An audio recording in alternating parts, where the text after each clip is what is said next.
Hallelujah. Good morning. ಎಚ್ಚರಗೊಂಡಿದ್ದೀರಾ? ಚೆನ್ನಾಗಿದ್ದೀರಾ? ಆರೋಗ್ಯವಾಗಿದ್ದೀರಾ? ಪ್ರಶಾಂತವಾಗಿ ನಿದ್ದೆ ಮಾಡಿದ್ದೀರಾ?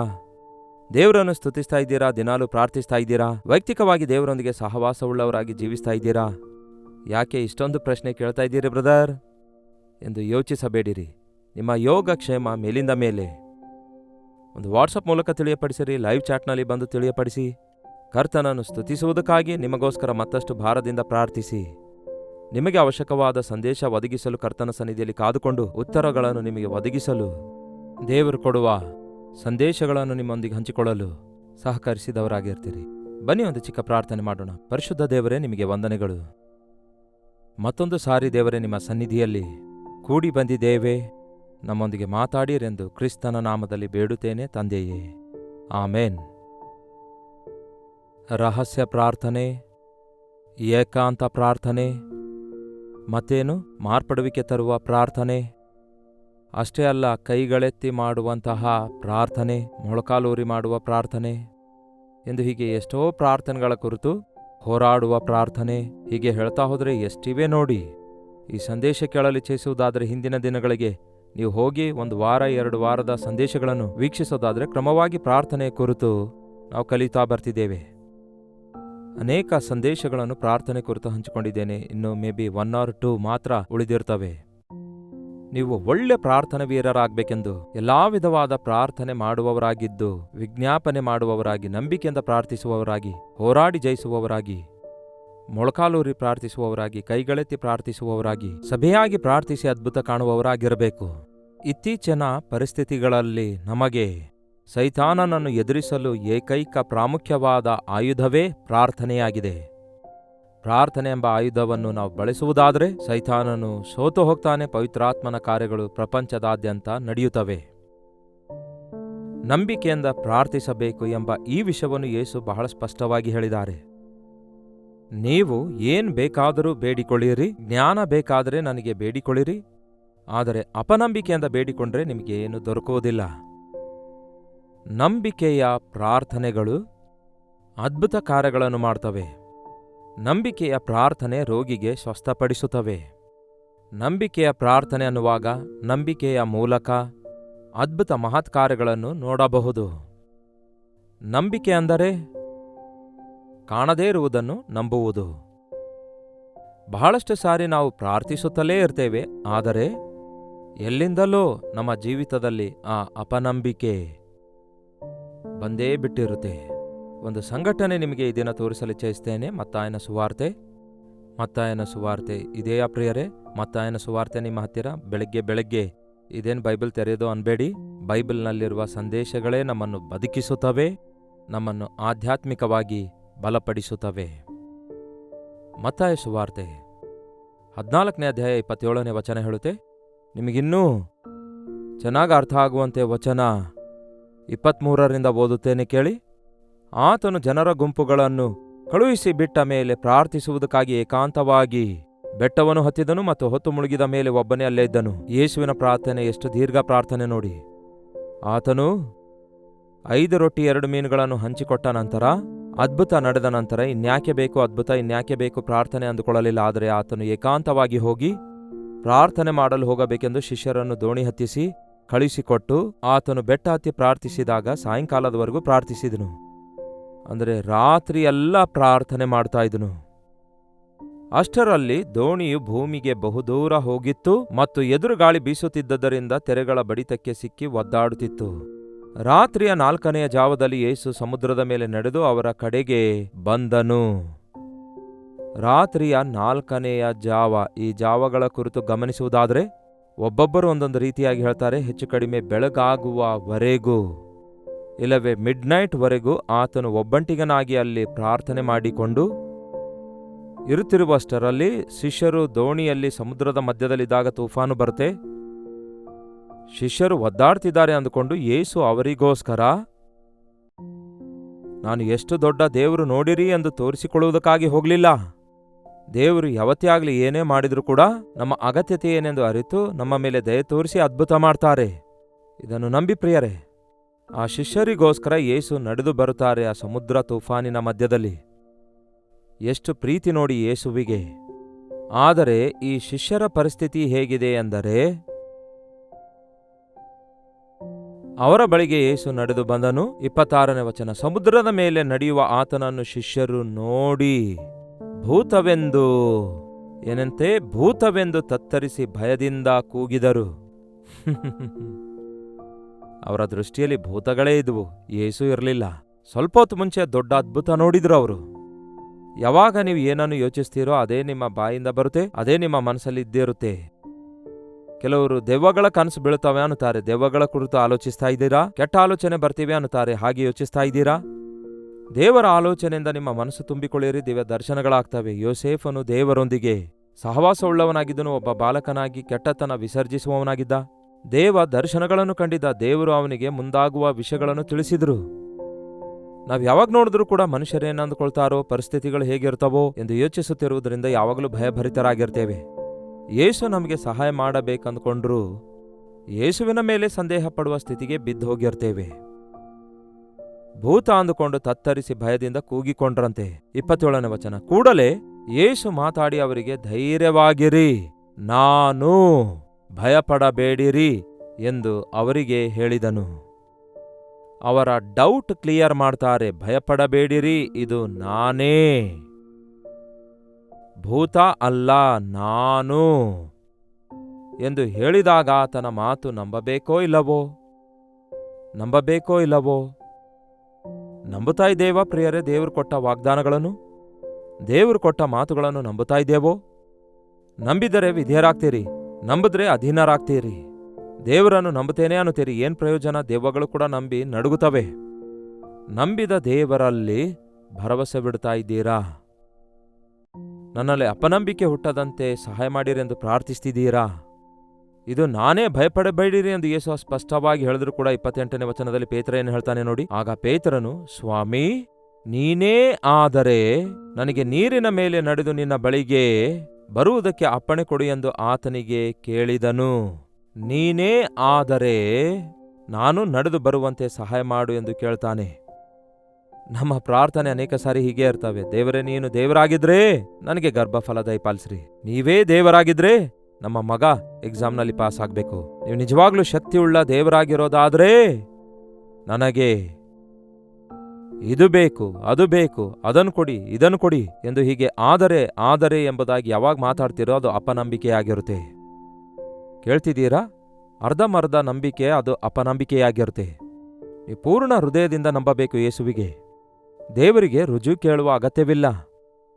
ಆದರೆ ನಮ್ಮಲ್ಲಿ ಅನೇಕರ ಪ್ರಾರ್ಥನೆ ಹೀಗೆಯೇ ಇರೋದರಿಂದ ಉತ್ತರಗಳು ಬರ್ತಾ ಇಲ್ಲ. ನೀನೇ ಆದರೆ ಎಂದು ಕೇಳೋದು ಅಗತ್ಯವಿಲ್ಲ. ಆದಾಗ್ಯೂ ದೇವರು ನಿಮ್ಮ ಅಪನಂಬಿಕೆಯನ್ನು ನೋಡಿ ನಿಮ್ಮನ್ನು ತಳ್ಳಿ ಹಾಕುವ ಆತನಲ್ಲ, ಸಹಾಯ ಮಾಡೇ ಮಾಡ್ತಾರೆ. ಹೋಗ್ಲಿ ಬಿಡು, ಹೀಗಾದ್ರೂ ಮಾಡಿ ಪೇತ್ರನಿಗೆ ನಂಬಿಕೆಯಲ್ಲಿ ಬಲಪಡಿಸೋಣ. ಇವನ ಮೇಲೆ ನನಗೆ ಬಹಳ ಪ್ರಣಾಳಿಕೆಗಳಿವೆ ಎಂದು ಯೇಸು ನೋಡಿ ಏನ್ ಹೇಳ್ತಾರೆ? ಅವನನ್ನು ಬಾ ಎಂದ ಕೂಡಲೇ ಪೇತ್ರನು ದೋಣಿಯಿಂದಿಳಿದು ಯೇಸುವಿನ ಬಳಿಗೆ ಹೋಗುವುದಕ್ಕೆ ನೀರಿನ ಮೇಲೆ ನಡೆದನು. ಹಲ್ಲೆಲೂಯಾ! ಬಾ, ನಾನು ಹೇಳಿದಂತೆ ಮಾಡು ಅಂದಾಗ ಪೇತ್ರ ನಂಬಿಕೆಯಿಂದ ಇಳಿಯುತ್ತಾನೆ, ನೀರಿನ ಮೇಲೆ ನಡೆಯುತ್ತಾನೆ. ಬಹಳ ಆಶ್ಚರ್ಯವಾಗಿತ್ತು. ಅಲ್ಲಿ ಶಿಷ್ಯರಿಗೂ ಆಶ್ಚರ್ಯವಾಗಿತ್ತು. ಆ ರೀತಿ ನೀರಿನ ಮೇಲೆ ಮುಳುಗಲಾರದೆ ನಡೆಯುತ್ತಾ ಇರುವುದನ್ನು ನೋಡಿ ಎಷ್ಟೋ ಆನಂದದಿಂದ ಪೇತ್ರನು ಹಿಗ್ಗುತ್ತಾ ಇದ್ದನು. ಒಂದು ಅದ್ಭುತ ಸೂಪರ್ ನ್ಯಾಚುರಲ್ ಥಿಂಗ್ ನಡೆದಿತ್ತು ಪ್ರಾರ್ಥನೆಯ ಮುಖಾಂತರ, ದೇವರನ್ನು ನಂಬುವುದರ ಮುಖಾಂತರ. ಹೌದು ಪ್ರಿಯರೇ, ನಿಮಗೆ ಸಾಸಿವೆ ಕಾಳಷ್ಟು ನಂಬಿಕೆ ಇದ್ರೆ ಈ ಬೆಟ್ಟ ಕಿತ್ಕೊಂಡೋಗಿ ಸಮುದ್ರದಲ್ಲಿ ಧುಮುಕೊಂಡ್ರೆ ಧುಮುಕುತ್ತೆ ಅಂದಿದ್ದಾರೆ ಯೇಸು. ಸಾಸಿವೆ ಕಾಳು ಇಷ್ಟೇ ಇರುತ್ತೆ ಪ್ರಿಯರೇ, ಆದರೂ ಗಟ್ಟಿಯಾಗಿರುತ್ತೆ. ನಿಮ್ಮ ನಂಬಿಕೆ ಸ್ಥಿರವಾಗಿರೋದಾದರೆ, ಎರಡನೇ ಆಲೋಚನೆ ಇಲ್ಲದಾಗಿರೋದಾದ್ರೆ ಅದ್ಭುತಗಳು ಇವಾಗ್ಲೂ ಕೂಡ ನಡೆಯುತ್ತವೆ. ಒಂದು ವೇಳೆ ನಿಮ್ಮ ಜೀವಿತದಲ್ಲಿ ಅದ್ಭುತಗಳು ನಡೆಯದಿದ್ದರೆ ದೇವರು ಶಕ್ತಿ ಇಲ್ಲದವನಲ್ಲ, ಆದರೆ ನಿಮ್ಮ ನಂಬಿಕೆ ಸಂಪೂರ್ಣವಾದದ್ದು ಅಲ್ಲ. ವಾಕ್ಯ ಹೇಳುತ್ತೆ, ನಂಬುವುದು ನಿಮ್ಮಿಂದ ಆಗುವುದಾದರೆ ನಂಬುವವನಿಂದ ಸಮಸ್ತವೂ ಸಾಧ್ಯ. ಪ್ರಾರ್ಥನೆಯಲ್ಲಿ ನೀವೇನೇನು ಬೇಡಿಕೊಳ್ಳುವಿರೋ ಅದು ನಿಮಗೆ ದೊರಕಿವೆ ಎಂದು ನಂಬುವುದಾದರೆ ನಿಮಗೆ ದೊರಕುವವು. ನಾವು ಪ್ರಾರ್ಥಿಸ್ತಿದ್ದೇವೆ, ಮತ್ತೆ ಸಂದೇಹ ಪಡ್ತಿದ್ದೇವೆ. ಪ್ರಾರ್ಥಿಸ್ತಿದ್ದೇವೆ, ಅಳುತ್ತಲೇ ಇದ್ದೇವೆ. ಪ್ರಾರ್ಥಿಸ್ತಿದ್ದೇವೆ, ಆದರೆ ಅನ್ನುತ್ತೇವೆ. ಹೌದಲ್ಲವೇ? ನೀರಿನ ಮೇಲೆ ನಡೆದನು ಅಂದ್ರೆ ಅನುಭವಿಸುತ್ತಲೇ ಇದ್ದೇವೆ ದೇವರ ಆಶೀರ್ವಾದಗಳನ್ನು. ಆದರೆ ಗಾಳಿಯನ್ನು ನೋಡಿ ಭಯಪಟ್ಟು ಮುಳುಗುತ್ತಾ ಇದ್ದನು. ಏನಾಯ್ತು? ಯೇಸುವನ್ನು ದೃಷ್ಟಿಸಿ ನೋಡುತ್ತಾ ಇರುವವರೆಗೂ ನೀರಿನ ಮೇಲೆ ನಡೆದ ಪೇತ್ರನು. ಬಹುಶಃ ಗಾಳಿಯ ಶಬ್ದ ಕೇಳಿಸಿತೇನೋ, ಸಮುದ್ರದ ತರಂಗಗಳು ಝ್ ಅಂತ ಅಂದಿದ್ವೇನೋ. ಈ ಕಡೆ ನೋಡಬೇಕಾದ ಗುರಿ ಆ ಕಡೆ ನೋಡಿದ. ದೇವರ ಮೇಲಿಟ್ಟಿರುವ ದೃಷ್ಟಿ ಬದಲಾಯಿಸಿದ ಕೂಡಲೇ ಮುಳುಗಿದ. ನಂಬಿಕೆಯನ್ನು ಹುಟ್ಟಿಸಿ ಪೂರೈಸುವಾತನಾಗಿರುವ ಕ್ರಿಸ್ತನನ್ನು ನಾವು ನೋಡುವವರೆಗೂ ನಮ್ಮ ನಂಬಿಕೆಯನ್ನು ಕಾಪಾಡಿಕೊಳ್ಳುವವರಾಗಿರ್ತೇವೆ. ಮನುಷ್ಯರನ್ನು ನೋಡೋದಾದ್ರೆ, ಪರಿಸ್ಥಿತಿಗಳನ್ನು ನೋಡೋದಾದ್ರೆ, ನಮ್ಮ ನಂಬಿಕೆ ಎನ್ನುವುದು ಪರಿಸ್ಥಿತಿಗಳ ಪ್ರಕಾರ, ಮನುಷ್ಯರ ಮಾತುಗಳ ಪ್ರಕಾರ, ಲೋಕ ಪರಿಸ್ಥಿತಿಗಳ ಪ್ರಕಾರ ಬದಲಾಯಿಸಿಕೊಳ್ತೇವೆ. ಲೋಕಾನುಸಾರವಾಗಿಯೂ ನೋಡಿ ನಡೆಯುವವರಾಗಿಯೂ ಇರ್ತಾರೆ ಹೊರತು ನಂಬಿಕೆಯಿಂದ ನಡೆಯುವುದಿಲ್ಲ. ನಾವು ನೋಡಿ ನಡೆಯದೆ ನಂಬಿಕೆಯಿಂದಲೇ ನಡೆಯಬೇಕು. ಎಲ್ಲಾ ಸ್ಥಿತಿಗತಿಗಳಲ್ಲಿ ಯೇಸುವನ್ನೇ ದೃಷ್ಟಿಸಿ ನೋಡಬೇಕು. ಪರಿಸ್ಥಿತಿಗಳು ಭಯಪಡಿಸಿದರು, ಸುತ್ತಲಿದ್ದವರು ಗೇಲಿ ಮಾಡಿದರು. ನಿಮ್ಮ ದೃಷ್ಟಿಗೆ ಇವೆಲ್ಲ ಅಸಂಭವವೆಂದು ನೀವು ಅಂದುಕೊಂಡ್ರು. ನಿಮ್ಮ ದೃಷ್ಟಿ ತಿರುಗಿಸಬಾರದು. ಯೇಸುವನ್ನೇ ದೃಷ್ಟಿಸುತ್ತಾ ಮುಂದಕ್ಕೆ ಸಾಗಿರಿ. ಬಿದ್ದೋಗೋದಿಲ್ಲ, ಕಾಪಾಡಲ್ಪಡ್ತೀರಿ, ಆಶೀರ್ವದಿಸಲ್ಪಡ್ತೀರಿ. ಪೇತ್ರನು ನೀರಿನ ಮೇಲೆ ನಡೆದನು, ಆದರೆ ಗಾಳಿಯನ್ನು ನೋಡಿ ಮುಳುಗಲು ಆರಂಭಿಸಿದ ತಕ್ಷಣವೇ 31ನೇ ವಚನ ಹೇಳುತ್ತೆ, ಮತ್ತೊಮ್ಮೆ ಪ್ರಾರ್ಥನೆ ಮಾಡ್ತಿದ್ದಾನೆ, ಸ್ವಾಮೀ, ಅದು ನೀನೇ ಆದರೆ ನನ್ನನ್ನು ರಕ್ಷಿಸು ಎಂದು ಈಗ ಕೂಗಿಕೊಳ್ಳಲಿಲ್ಲ. ಈಗ ಸ್ವಾಮಿ ಅದು ನೀನೇ ಆಗಿರೋದಾದರೆ ಎನ್ನುವಂಥದ್ದು ಏನೂ ಇಲ್ಲ. ನೀನೇ ಆದರೆ ಅನ್ನುತ್ತಾ ಇರೋದಾದರೆ ಇಲ್ಲಿ ಮುಳುಗಿ ಹೋಗ್ತಾನೆ ಅವನು, ಗೊತ್ತಲ್ಲವೇ? ಮೊದಲ ಸಾರಿ ಹಾಯಾಗಿ ದೋಣಿಯಲ್ಲಿದ್ದುಕೊಂಡು ಅದು ನೀನೇ ಆಗಿರೋದಾದ್ರೆ ನಾನು ನಡೆಯುವಂತೆ ಮಾಡು, ಇಲ್ಲಂದ್ರೆ ಇಲ್ಲೇ ಕೂತ್ಕೊಳ್ತೇನೆ ಅಂದ್ಕೊಂಡಿದ್ದ. ಈಗ ಮುಳುಗಿ ಹೋಗ್ತಿದ್ದಾನೆ. ಸ್ವಲ್ಪ ಏನಾದರೂ ತಡವಾದ್ರೆ ಅವನ ತಲೆ ಕೂಡ ಮುಳುಗಿ ಹೋಗುತ್ತೆ, ಕೊಚ್ಕೊಂಡು ಹೋಗ್ತಾನೆ. ಕಂಠದವರೆಗೂ ಬಂತು ಸಮಸ್ಯೆ. ಅದಕ್ಕಾಗಿ ಹೃದಯದೊಳಗಡೆಯಿಂದ ಬಂತು ಕೂಗು, ಸ್ವಾಮೀ ನನ್ನನ್ನು ರಕ್ಷಿಸು ಎಂದು ಕೈ ಚಾಚಿದ. ಹೌದು ಪ್ರಿಯರೇ, ನನಗೆ ದೇವರೇ ದಿಕ್ಕು ಎಂದು ನಂಬಿ ಪ್ರಾರ್ಥಿಸ್ರಿ, ದೇವರು ತಪ್ಪದೇ ಉತ್ತರಿಸುತ್ತಾರೆ. ನೀನಿಲ್ಲದಿದ್ರೆ ಸರ್ಕಾರ ಇದೆ, ನೀನಿಲ್ಲದಿದ್ರೆ ನನಗೆ ಬಂಧುಗಳಿದ್ದಾರೆ, ನೀನಿಲ್ಲದಿದ್ರೆ ನನಗೆ ಬೇರೆ ವ್ಯಕ್ತಿಗಳಿದ್ದಾರೆ ಎನ್ನುವ ಅಪನಂಬಿಕೆಯೊಂದಿಗೆ, ಅರ್ಧ ನಂಬಿಕೆಯೊಂದಿಗೆ ನೀವು ಪ್ರಾರ್ಥನೆ ಮಾಡುವಾಗ ನಿಮಗೇನು ದೊರಕಲ್ಲ, ಸ್ವಲ್ಪವೂ ಕೂಡ ಉಪಕಾರ ದೊರಕಲ್ಲ. ಅದಕ್ಕೆ ಬಹಳಷ್ಟು ಜನ ಪ್ರಾರ್ಥಿಸ್ತೇವೆ ಅಂದ್ರೂ ಕೂಡ ಯಾಕೆ ಏನೂ ಆಗಲ್ಲ, ಯಾವ ಒಳ್ಳೆ ಕಾರ್ಯ ಆಗ್ತಾ ಇಲ್ಲ ಅನ್ನುತ್ತಾರೆ. ಕಾರಣ, ನೀವು ಅಪನಂಬಿಕೆಯಿಂದ ಪ್ರಾರ್ಥಿಸ್ತಿರೋದ್ರಿಂದ. ಯೇಸುವೇ ನನ್ನನ್ನು ರಕ್ಷಿಸು, ಲಾರ್ಡ್ ಸೇವ್ ಮೀ ಎಂಬ ಚಿಕ್ಕ ಮಾತು ಹೃದಯದ ಅಂತರಾಳದಿಂದ ಬಂತಂತೆ. ಎಂತಹ ದೊಡ್ಡ ದೇವರು ನೋಡಿ ಪ್ರಿಯರೇ. ತಕ್ಷಣವೇ ಯೇಸು ಕೈ ಚಾಚಿ ಅವನನ್ನು ಹಿಡಿದು ಮೇಲೆ ಕೆತ್ತಿದ್ರು. ತಕ್ಷಣವೇ ಕೈ ಚಾಚಿ ಅವನನ್ನು ಹಿಡಿದು ಮೇಲಕ್ಕೆ ಎತ್ತುತ್ತಾರೆ. ನೀವು ಬಿದ್ದು ಹೋಗುತ್ತಿರುವಾಗ, ಪ್ರಾಣ ಕಳ್ಕೊಳ್ತಿರುವಾಗ, ಚಿಕ್ಕಲ್ಲಿ ಬೀಳುತ್ತಾ ಇದ್ರು, ಯಾವ ಗುಂಡಿಯಲ್ಲಿದ್ರೂ ಕೂಡ ಅಲ್ಲಿಂದಲೇ ದೇವರು ಎತ್ತುತ್ತಾರೆ. ತಕ್ಷಣವೇ ಮೊರೆ ಇಡಿರಿ, ತಕ್ಷಣವೇ ದೇವರು ಉತ್ತರ ಕೊಡ್ತಾರೆ. ಅವರು ಬಿದ್ದಿರುವ ಗುಂಡಿಯೊಳಗಿಂದ ಅವರನ್ನು ಮೇಲಕ್ಕೆ ಎತ್ತುತ್ತೇನೆ ಅಂದಿದ್ದಾರೆ ದೇವರು. ಇನ್ನು ಯಾವ ಮುಖ ಇಟ್ಕೊಂಡು ದೇವರಿಗೆ ಪ್ರಾರ್ಥಿಸಲಿ ಅನ್ನಬಾರದು. ಇಂತಹ ಪರಿಸ್ಥಿತಿಯಲ್ಲಿ ದೇವರು ಬಂದರೂ ಏನು ಮಾಡಲ್ಲ ಅಂದ್ಕೊಳ್ಬಾರ್ದು, ಸುಮ್ಮನಿರಬಾರ್ದು. ಮುಳುಗಿ ಹೋಗ್ತಾ ಇದ್ದಾನೆ, ಬಹುಶಃ ಕಂಠದವರೆಗೂ ಮುಳುಗಿ ಹೋಗಿದ್ದೀನೇನೋ, ಕೈ ಮಾತ್ರ ಮೇಲೆ ಎತ್ತೇನೋ ಅಷ್ಟೇ. ಇನ್ನೊಂದು ಕ್ಷಣ ಏನಾದರೂ ತಡ ಮಾಡಿದ್ರೆ ನೀರಲ್ಲಿ ಕೊಚ್ಕೊಂಡು ಹೋಗ್ತಾ ಇದ್ದ. ಆದರೆ ಯೇಸು ಕೈ ಚಾಚಿ ಪೇತ್ರನನ್ನು ಹಿಡಿದು ಮೇಲಕ್ಕೆ ಎತ್ತುತ್ತಾರೆ. ತರುವಾಯ ಅಲ್ಪ ವಿಶ್ವಾಸಿಯೇ, ಯಾಕೆ ಸಂದೇಹ ಪಟ್ಟಿ ಎಂದು ಹೇಳಿದನು. ವಿಶ್ವಾಸಿಯೇ ಯಾಗಿದ್ದಿ ನೀನು, ಆದರೆ ಅಲ್ಪ ವಿಶ್ವಾಸಿ ನೀನು, ನಿನ್ನ ನಂಬಿಕೆ ಸಾಕಾಗ್ತಿಲ್ಲ. ಯಾಕೆ ಸಂದೇಹ ಪಟ್ಟೆ? ಯಾರನ್ನೇ ಆಗಲಿ, ಯಾವುದೇ ವಿಷಯದಲ್ಲಾಗಲಿ ನೀವು ಸಂದೇಹ ಪಟ್ಟರೆ ಅದು ಬೇರೆ ವಿಷಯ. ಆದರೆ ದೇವರ ವಿಷಯ ಬಂದಾಗ ಸಂದೇಹ ಪಡಬಾರದು. ನಂಬಿ ಪ್ರಿಯರೇ, ನಂಬಿಕೆ ಇಡಿಯಿರಿ. ನಿಮ್ಮ ನಂಬಿಕೆ ಪರಿಪೂರ್ಣವಾಗಿರಲಿ. ಅಲ್ಪ ವಿಶ್ವಾಸ ಬೇಡ, ಸಾಕಾಗಲಾರದೇ ಇರುವ ನಂಬಿಕೆ ಬೇಡ.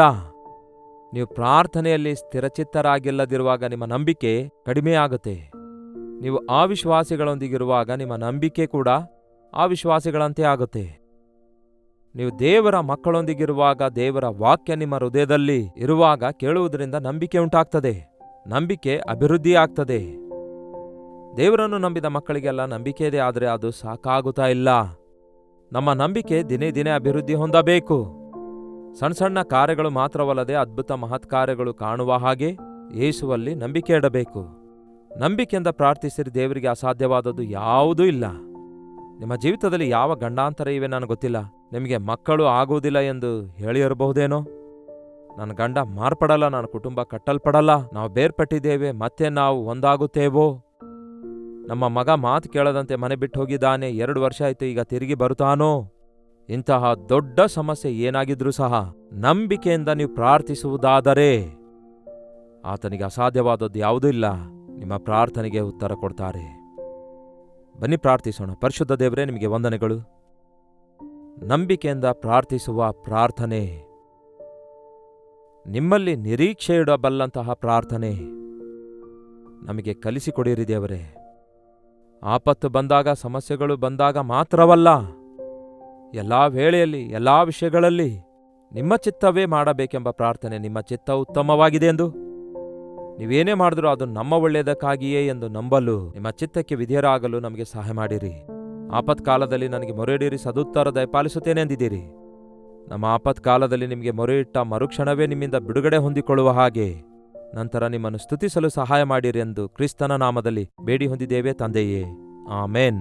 ನಮ್ಮ ತಂದೆಯಾದ ದೇವರ ಪ್ರೀತಿಯು, ಮಗನಾಗಿರುವ ಕ್ರಿಸ್ತನ ಕೃಪೆಯು, ಆದರಣೆಕರ್ತನಾದ ಪವಿತ್ರಾತ್ಮನ ಸಹವಾಸವು ಕೂಡಿ ಬಂದಿರುವ ನಮ್ಮೆಲ್ಲರ ಸಂಗಡ ಇಂದಿಗೂ ಸದಾಕಾಲಕ್ಕೂ ನೆಲೆಯಾಗಿರಲಿ.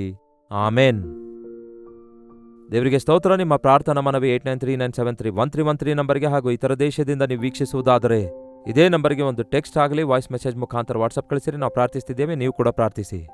Doctor Jaipal YouTube Kannada channel subscribe ಮಾಡಿಕೊಂಡಿದ್ದೀರಾ? ಲೈಕ್ ಮಾಡಿರಿ ಹಾಗೂ ಶೇರ್ ಮಾಡಿರಿ. ಕಾಮೆಂಟ್ ಸೆಕ್ಷನ್ನಲ್ಲಿ ಬಂದು ನಿಮ್ಮ ಹೆಸರೂರು ಟೈಪ್ ಮಾಡುವುದನ್ನು ಮರೆಯಬೇಡಿ. ಕರ್ತನ ಚಿತ್ತವಿರುವುದಾದರೆ ಮತ್ತೆ ನಾಳೆ ಇದೇ ಅನುದಿನದ ಧ್ಯಾನ ಎಂಬ ಕಾರ್ಯಕ್ರಮದಲ್ಲಿ ಮತ್ತೆ ಭೇಟಿಯಾಗೋಣ. ಅಲ್ಲಿವರೆಗೂ ದೇವರ ಮಹಾಕೃಪೆ ನಿಮ್ಮೆಲ್ಲರೊಂದಿಗಿರಲಿ.